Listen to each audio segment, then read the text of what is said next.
Welcome to new 6th Gen Farmer. I haven't posted in a couple weeks. I know. It's been extremely cold, and it's been so cold I haven't been able to start any of my equipment. I need to start rebuilding my planter. I need to work on my sprayer. I have things I can do to my combine. I have a couple other pieces of equipment that I have purchased. I have not shown you guys yet, but it's too cold outside to do anything. Even though I have winter fuel and all my stuff, just negative 20 degrees Fahrenheit does not work. So in the meantime, my dad and my brother have been getting their stuff in the shed. They got their sprayer in this part of the shed. And then if we go over here, they have been working on their planter during this really cold spell. So once it gets a little bit warmer and they're able to get their stuff out, I'll get some of my stuff in and start working on it. But today, there is a couple things that we can do while it's really cold outside. And the first thing being is my new to me transfer fuel tank.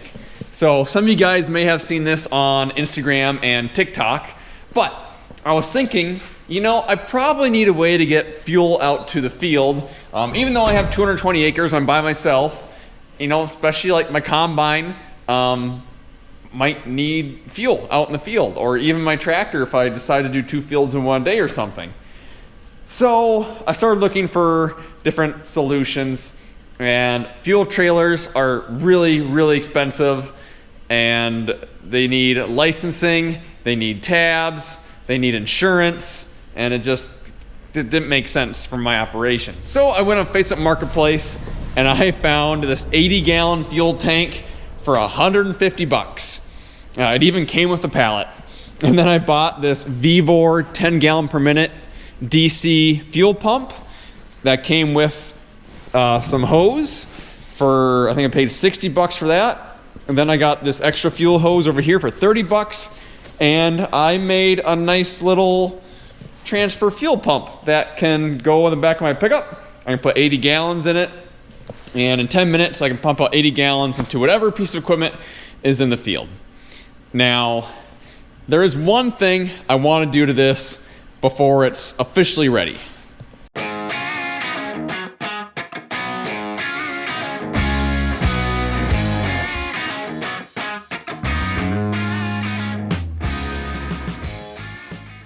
I guess it's technically 2 things.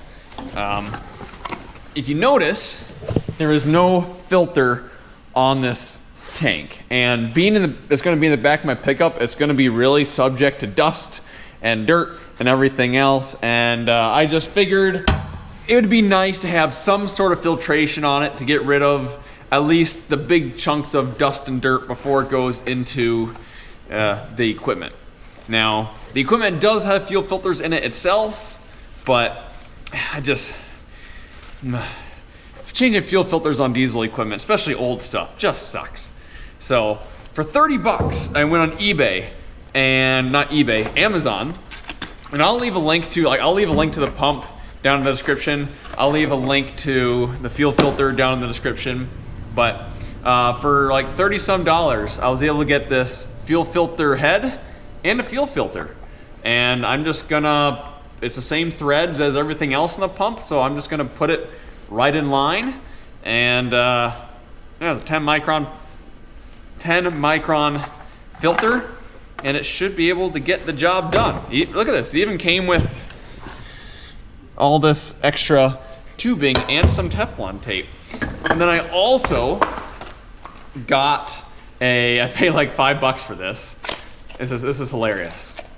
It's a little air filter. Now I'm gonna see if I can get this to go on the tank suction breather, just so I can keep some of the dust out of it that way. But I love the packaging for this. Look at this. Air filter. Super Power Flow. Super Power Flow is a high efficiency air cleaner system developed for high performance vehicles. This little thing, like, there, look at it compared to the size of my ear. But if I can get it to fit, which is a big maybe, it would just be a nice little extra filtration part. We're gonna take a quick break to talk about the video sponsor for today's video, BetterHelp. Have you ever sent a LOL, I'm fine text, when in fact, you're not fine? Maybe even go to the group chat for advice and suddenly everybody's a therapist. Just think positive. Have you tried drinking more water? Manifest good vibes, bro. Yeah. Sometimes you need a little bit more than a pep talk from your friend who probably still talks to their ex. And that's where today's video sponsor, BetterHelp, comes in. BetterHelp offers professional online therapy that actually helps. No toxic positivity, no judgment, just real support from licensed therapists who know exactly what they're doing. You can call, text, or video chat whenever works for you. No commute, no waiting rooms, no, sorry, we're booked until next year nonsense. And if the first therapist isn't fit, no problem. You can switch anytime. So if life feels heavy and the group chat's best advice is to just vibe, it might be time to reach out for real help. BetterHelp is offering a special discount to get you guys started. Just go to betterhelp.com/6gen or click the link down below for 10% off your first month and see how they can help you navigate life's challenges. That's betterhelp.com/6gen or click the link down below in the video description and take that first step towards feeling better, because your mental health, it deserves more than just a fire emoji reaction. So my original plan was to put the filter actually after the pump, so that way it wouldn't create any cavitation in the pump.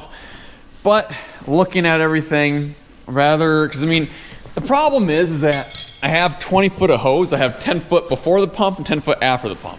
So my plan was to, this is in the back of my pickup, just grab this little pump, put it on the steps of my tractor, or on the hood of my sprayer, or on, the back of my combine, and then go on and so forth if I don't have enough hose. And putting the filter right here is just going to be a hassle. So they did include all this nice tubing. I have this right angle right here.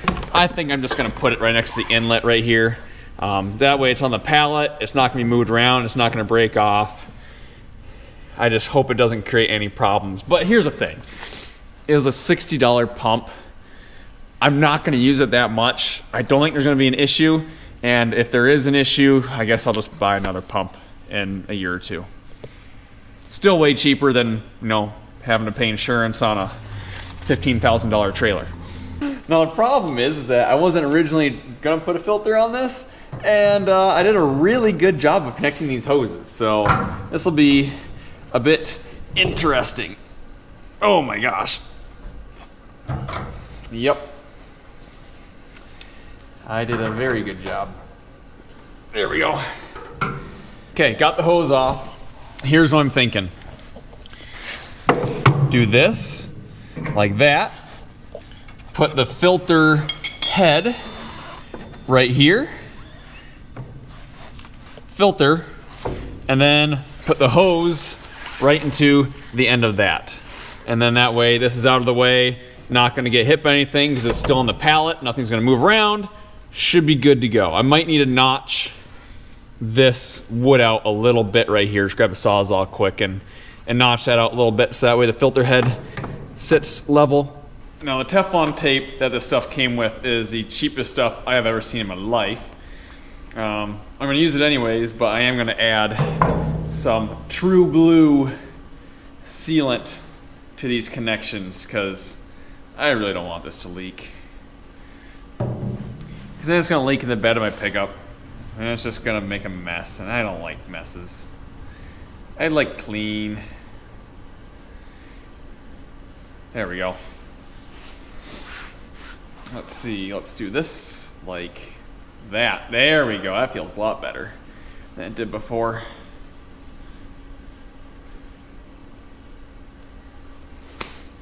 There we go. What's kind of cool about putting this together is you can see actually how it works. So on the bottom here we got an in and an out. So it comes in and you can see it goes through these holes in the filter and then it comes out of the inside of the filter. So that's how one of these seal filter works. It goes through these holes, goes into the filter, goes through the filter material, and then comes out the center. So I actually never, I knew that it went in one side out the other, but I didn't know which side was which, and now that I'm putting one together, I can actually physically see how it works. It's kind of cool. There we go. Look at that. I didn't even need to notch out the wood like I thought I'd have to. It just fit on top fairly well. it the most sophisticated thing in the world? Absolutely not. Is it a lot better than using diesel fuel cans? Absolutely. Get this nice little snug here. Oh, there's a lot more snug left. How much can I give it before I break it? We'll probably say that's good enough.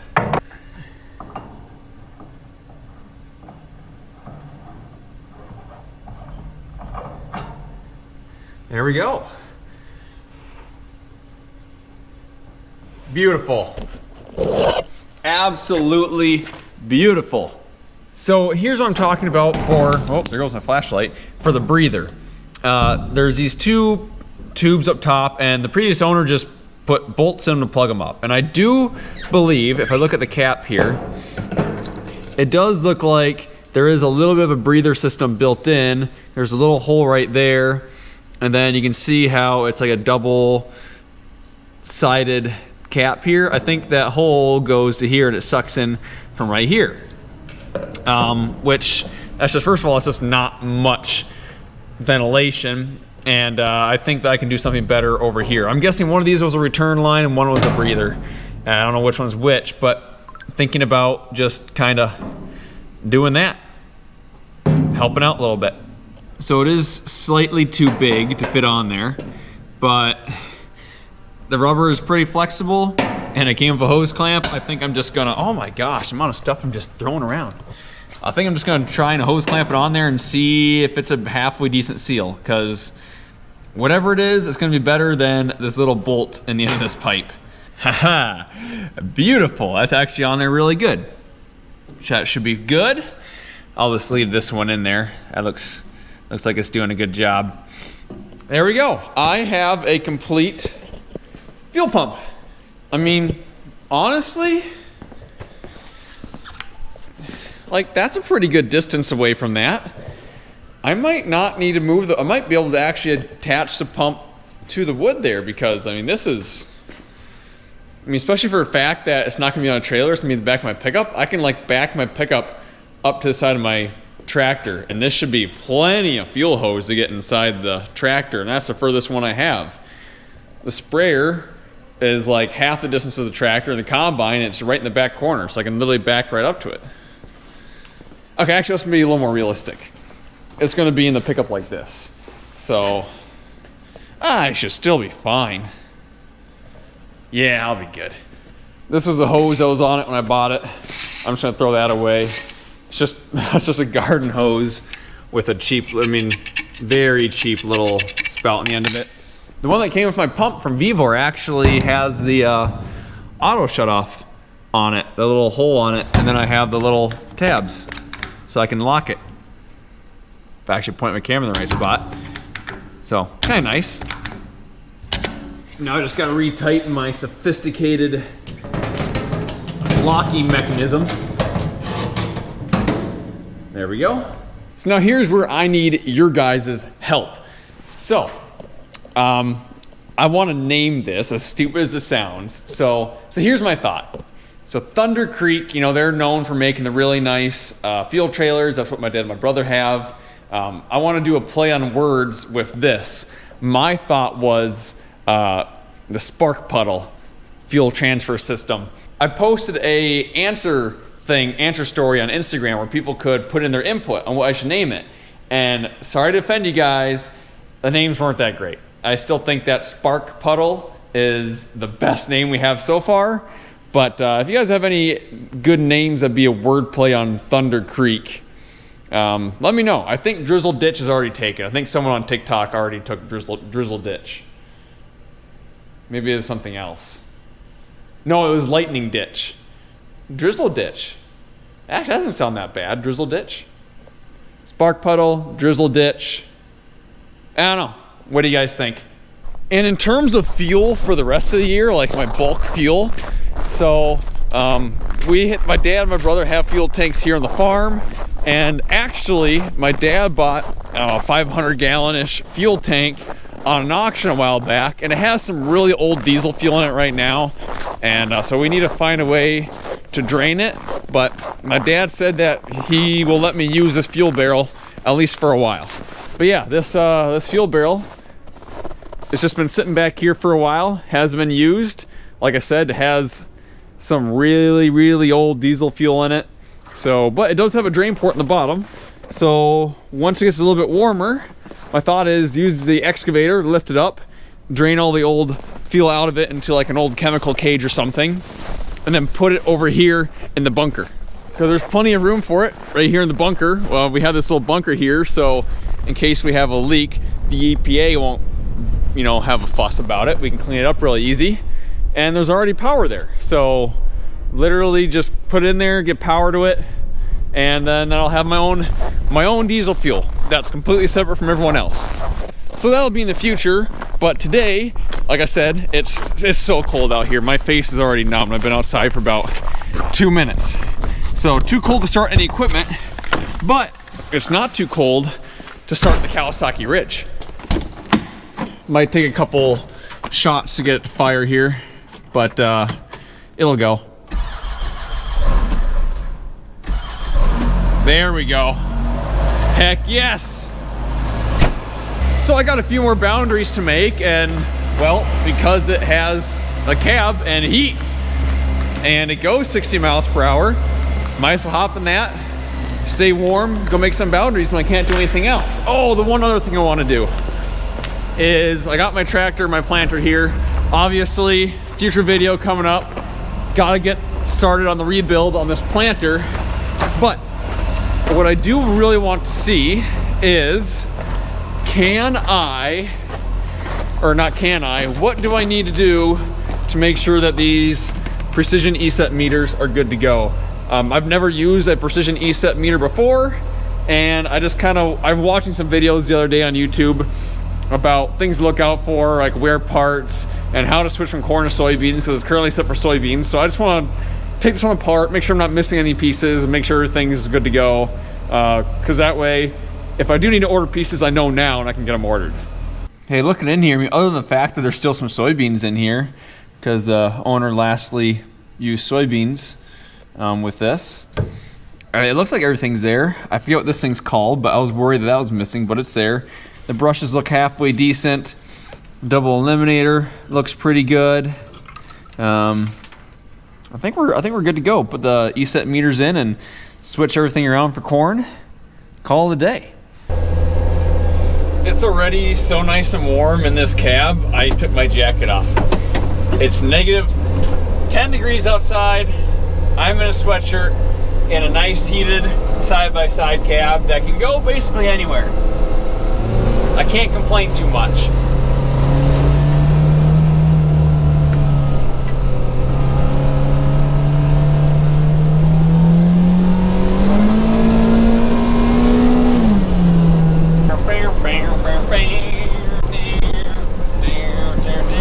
I'm at the field. I'm just, it's kind of cold out, so I'm just kind of driving in a circle, letting the gyro figure out what's going on. And I don't quite have RTK yet. I just turned on the monitor. But here's the thing. So this field was ripped with a V-Ripper. 20, oh boy, what's the new Case IH number? 27, no, not 27, 70. Oh my goodness, man, I'm just blanking out. Anyways, this is a ripped field.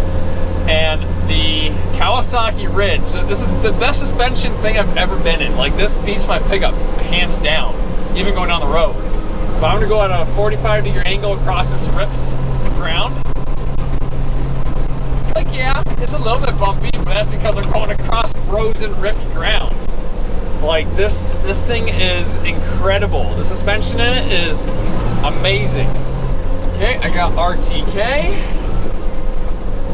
Now let's get over here and start making a boundary. The other thing about this Kawasaki Ridge is it is fantastic in snow, like incredible. I had a customer in South Dakota that wanted me to come over and make boundaries, and they had a lot more snow than we did here. So I took us out to South Dakota, and I don't know, a couple thousand acres probably of boundaries in a day, and every fence line had like a foot of snow in it, and this thing killed it in four-wheel drive. Alright, I'm gonna switch over my phone camera. So So I'm on the field. Here's the boundary. The reason I'm remaking this boundary is because I wasn't quite happy with the way I did it last year. So if I go here, fields and boundaries, exterior. Oh, create new boundary. There we go. Create new boundary, driven boundary.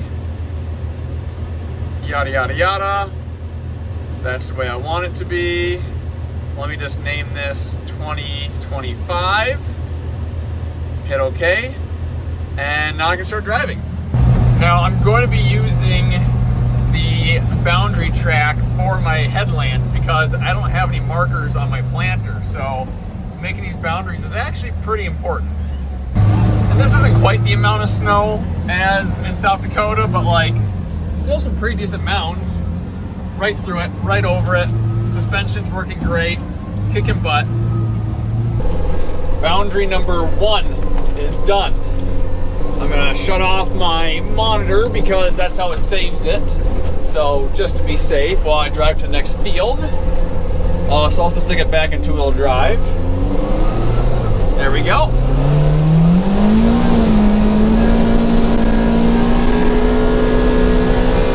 Oh, I love this thing. Last field for the year. Same thing. This is one of the fields I'm gonna be farming here this next year. And the one fence line last year when I was making boundaries got messed up. So I'm going to redo it. Now I was thinking, the last field that I was at, there's kind of like a little tree area we drive by. My dad and I are planning on going in there and cleaning up a bunch of little trees, a little shrubbery that's kind of a nuisance. And I'm probably gonna have to remake that boundary anyways because I can get closer then into the tree line.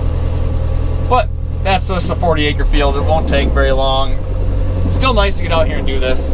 Feel like I'm doing something, you know? Last 3 or 4 days I've just been sitting in my apartment doing work on my computer and, you know, talking to agri GPS customers and this and that, which is all good to do, but it just, after sitting in the apartment for like 4 days, it's like, okay, let's get out and do something. So it's 1:39. That means the market's just closed. Beans are down 7 at 10:32, and corn is down 5 at 4.98. Now, for reference, how bad these markets are, I did a calculation for next year. This was rough math with my farm manager. If I want to break even on soybeans next year, and let's say I average 50 bushel beans, I need an average price of $11.81 in order to break even. So at 10:32, I am losing money, a lot of it. Yeah. So this is a field where they put the gas pipeline in. I know I provided some footage of that here last year. So they marked the pipeline, the natural gas pipeline, along the edge of each fence line. I went through and I made lines in between too. So in case, you know, I ever accidentally knock down that sign, I will have GPS reference to where those pipelines are. So if I'm ever out here digging for any reason, I know to stay the heck away from these things. The saying is that if you puncture one of these natural gas pipelines, you'll never know it because you'll be dead so quick. Because there's just an enormous amount of pressure going through them. And yeah, we actually had a neighbor, that's all I'm going to say, that was tiling, and he punctured one because the pipeline came out and they marked their pipeline, but they were so far off. I mean, he was like way off from their marks and he hit it. And thank goodness the wind was to his back because it created a natural gas geyser in the middle of the field, but the wind was to his back so it didn't hit his hot exhaust on the excavator.